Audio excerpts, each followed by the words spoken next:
bronze level hockey stick. 4-1 and 2 and 30, 4-1 and 2 and 30 and 4-1. Reverse angle. Bronze level hockey stick. And 2 and 30 and 4-1 and 2 and 30 and 4-1. So let's take a look at the followers steps first. So we of course start from the fan position as always. So we close leg, replace weight, count 2, replace forward 3, going forward 4-1. And here this will be a little bit smooth quarter change of direction here. That's what actual hockey stick is. And then girls going forward walk pivot, finishing with a beautiful backward walk. Now let's take a look at the men's step for the guys.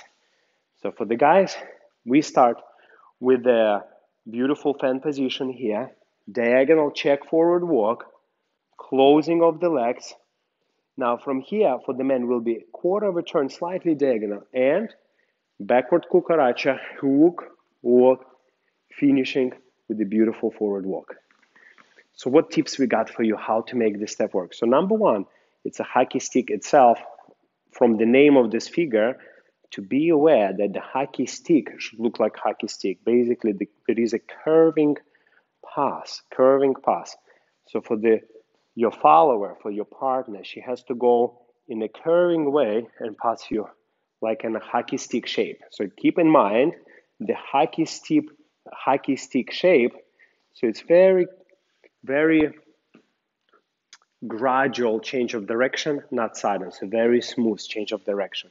So for the ladies, as they hear, they have to really smooth it out, that change. So make sure the hockey stick look really like hockey stick.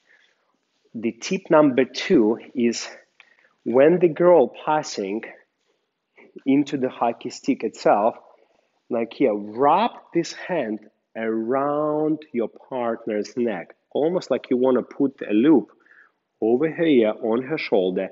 And as here, this moment is a little bit difficult because men moving back and ladies moving forward. So here, for the men, you have to adjust your step. Sometimes I do very small steps, sometimes I do very big step, sometimes I even go inside. So you want to give your girl space to move forward and extend your arm so here she feels comfortable to turn. So tip number 2, loop around her head over the shoulder. And tip number 3, extend your body, extend your arm to let the girl pass in a comfortable way. Practice this step and see you at the next lesson.